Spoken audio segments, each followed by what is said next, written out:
জনপ্ৰতিনিধিৰ স্বাৰ্থতহে গুজৰাটৰ গিৰগাই আনিছিল গৰুখুটিলৈ 3 এপ্ৰিল 2022 অনা 300 গিৰগাই কেনেকৈ শূন্য হৈ পৰিল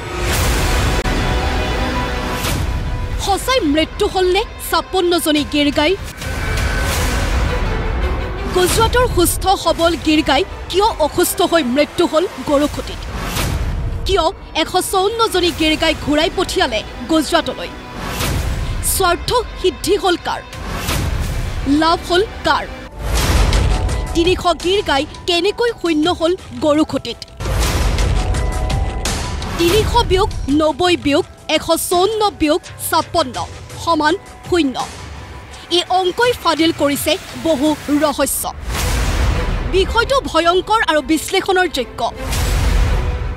RTI আবেদনৰ ভিত্তিত গৰুখুটি বহুমুখী কৃষি প্ৰকল্পই উদগালে বহু তথ্য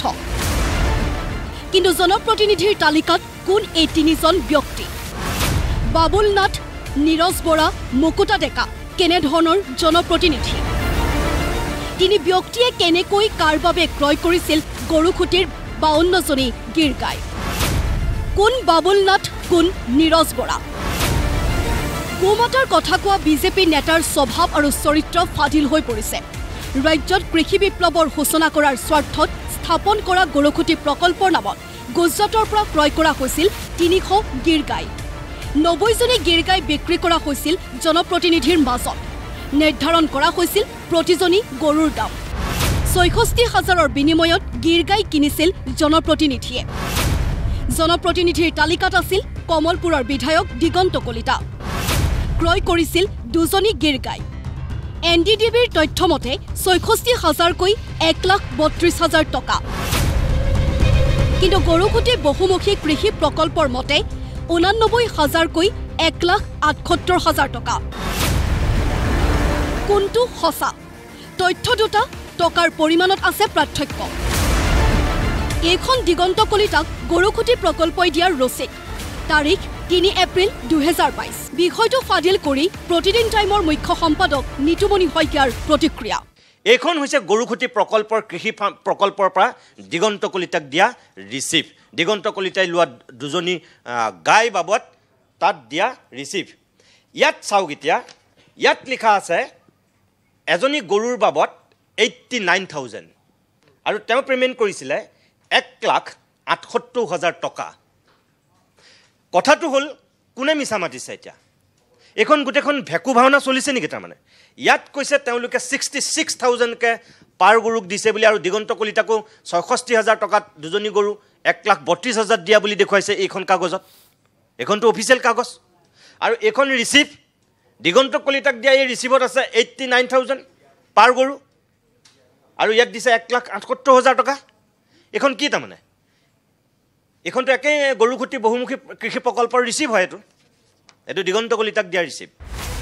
গৰুখুটিৰ 20 জনী গিৰগাই ক্ৰয় কৰি 2 বছৰ পিছত টকা পৰিশোধ কৰিছিল মন্ত্ৰী জয়ন্ত মল্ল বৰুৱাই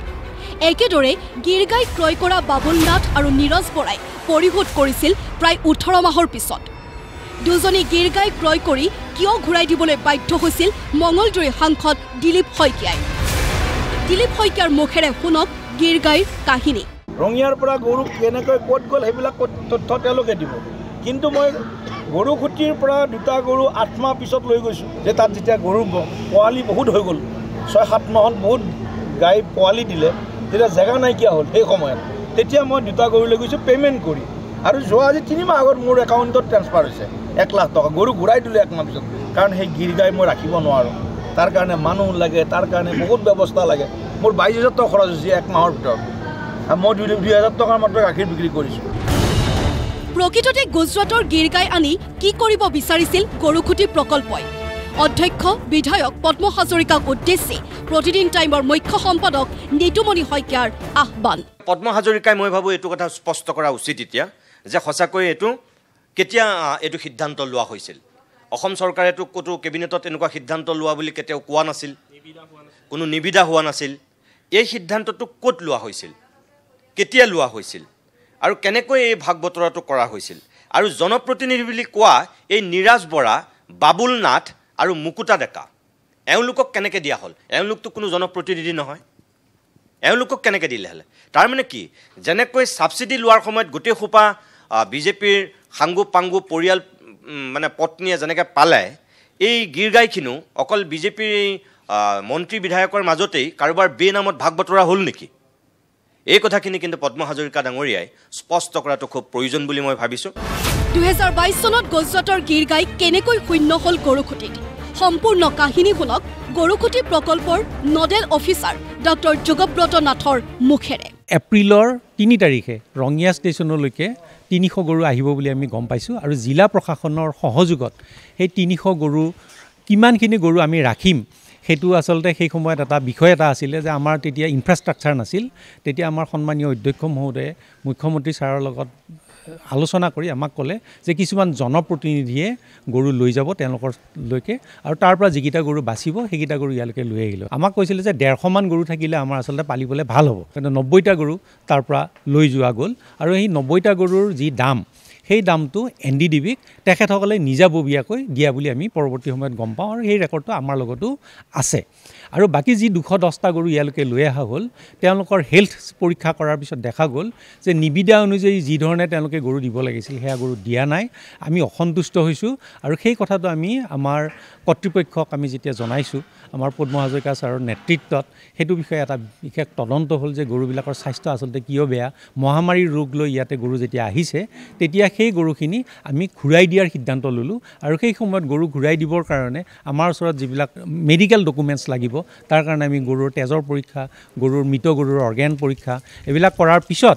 এটা সময়ত সিদ্ধান্ত হ'ল যে এই গৰুখিনি ঘূৰাই দিব লাগিব আৰু এই গৰুখিনি NDDBক নৱেম্বৰ মাহৰ ভিতৰত ঘূৰাই দিয়া হ'ল গৰুখিনি অনা গৈছিল 3 এপ্ৰিলত আৰু নৱেম্বৰ মাহত সম্পূৰ্ণকৈ যিখিনি গৰু আছিল NDDBৰ আৰু তাৰ কাৰণে অসম চৰকাৰে যিখিনি পইচা আবণ্টিত কৰিছিলে সেই পইচা কিন্তু অসম চৰকাৰৰ মানে প্ৰকল্পৰ হাততেই পইচাখিনি থাকিলে এটকাও খৰচ নহ'ল এইটো এটা খুব ভাল দিশ বুলি আমি বিবেচনা কৰোঁ যে আমি NDDBৰ এই যে 300 গৰুৰ লগত গৰুখুটি প্ৰকল্পৰ কোনো ধৰণৰ লেনদেনেই আজিৰ তাৰিখত নাই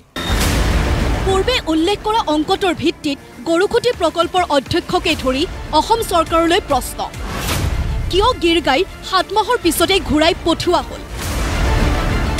স্বাস্থ্যৰ অৱনতি জানিবলৈ কিয় লাগিল 7 মাহৰ সময় গৰুখুটিত মৃত্যু হ'ল 56 জনেই গীৰ গাই মৃত্যু হোৱা গীৰ গাই মৰণোত্তৰ পৰীক্ষাৰ প্ৰতিবেদন ৰাজহুৱা কৰক কিয় মৃত্যু হ'ল 56 জনেই গীৰ গাই মৃত্যু হোৱা 56 জনী গীৰ গাই বীমা নিশ্চয় কৰা হৈছিল সেই বীমাৰ ধন ক'ত আৰু কিমান জমা হ'ল ৰাজহুৱা কৰক সেই তথ্য ব্যুৰো ৰিপৰ্ট প্ৰতিদিন টাইম